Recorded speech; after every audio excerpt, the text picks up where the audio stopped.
Dumating naman sina Sandro at Pascual sa bahay ni Vito para ipaalam sa kanila na posibilidad na nandito si Jasmine Flores ayon sa kanilang intel.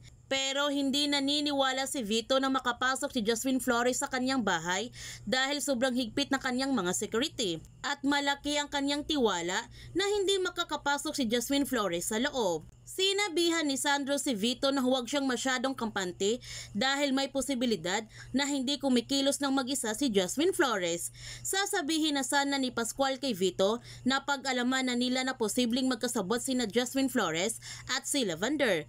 Pero pinigilan siya ni Sandro na sabihin kay Vito dahil kailangan pa nilang siguraduhin ang kanilang hinala. Ang sabi ni Sandro na kanilang gusto na ipagpaliban muna nila ang event na ito for security. Ngunit hindi pumayag si Vito na hindi matuloy ang birthday party ni Camila dahil pinaghanda nito ng gusto ni Iris at mga magulang ni Camila. Ang sabi ni Sandro, pwede naman silang maghanap ng tahimik kung papayag siya at sisiguraduhin nila na hindi sila makakabala sa kanilang event. At pumayag naman si Vito na magmamanman sina Sandro at Pascual sa kanyang bahay. Habang si Lavender, nagtagumpay naman siya sa pagpasok sa kwarto ni Iris at nagsimula na siyang halughugin ang buong kwarto para makita na niya ang files na iniingatan ng mga Benavides. Nagpapasalamat si Camila sa kanyang ninang Iris at sa kanyang ina sa bonggang party na kanilang inihanda sa kanya at sobra siyang nanggandahan nito. Ang sabi ni Iris na may isa pa siyang regalo at kukunin niya ito sa kanyang kwarto. At nagtungo na nga si Iris sa kanyang kwarto para kunin ang regalo ni Camila. Gayunpaman, hinahalughog na ni Lavender ang buong gamit ni Iris pero wala pa rin siyang nakikita na isang files. At tiningnan na niya ang laptop nito pero hindi niya mabuksan dahil may password ang laptop ni Iris.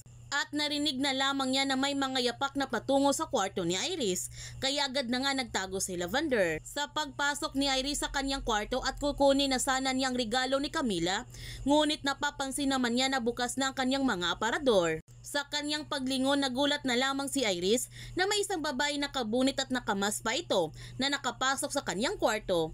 Tinanong niya ito kung sino siya pero hindi ito sumagot sa kanyang katanungan. Hanggang napagtanto na nga niya na si Jasmine Flores ito.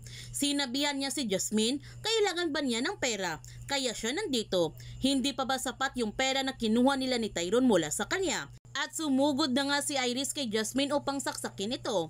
Pero mabilis ang mga galaw ni Lavender kaya hindi nagawang saksakin ni Iris si Lavender. Nagkaroon nga silang dalawa ng matinding labanan sa isa't isa at muntik pa nga makita ni Iris ang pagmumukha ni Lavender.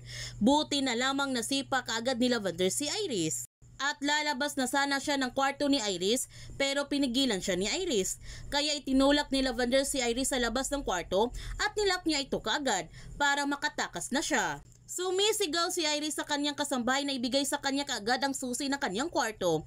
Dumating naman sina Petunia at Lily at nagtanong si Petunia kung sinong nasa loob. Ang sagot ni Iris, nasa loob si Jasmine Flores. Dumating na rin ang kasambahay ni Iris at binuksan na niya kaagad ang kwarto nito. Pero sa kanilang pagpasok sa loob, wala na si Jasmine Flores at naiinis ng gusto si Iris dahil hindi niya naabutan sa loob si Jasmine Flores. Nagbihis na nga kaagad si Lavender at nag-retouch na siya sa kanyang makeup upang walang maghihinala sa kanya. Nagtungo na kaagad siya sa kwarto ni Iris at nagkukunwari siya na konsensya sa nangyari. At nagtanong din siya sa tatlo kung ano ang nangyari dito. May narinig kasi siya sa labas na may sumisigaw.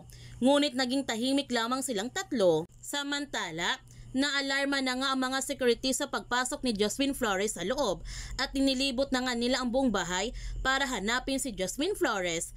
At na-postpone naman ang birthday party ni Camila nang dahil sa pangyayari. Ngunit labis na nga ang pagdududa ni Sandro kay Lavender na magkasabot talaga sila ni Jasmine Flores at tinanong niya ito kung wala ba siyang napapansin na kakaiba habang sinisit up nila ang event at ipinakita na nga niya ang litrato ni Jasmine kung nakita ba niya ito. Ang sagot ni Lavender, nakilala niya halos ang kanyang mga tauhan at hindi niya nakita ang babae na ito. Pero hindi naniniwala si Sandro na walang alam si Lavender sa pagpasok ni Jasmine Flores sa bahay ni Vito.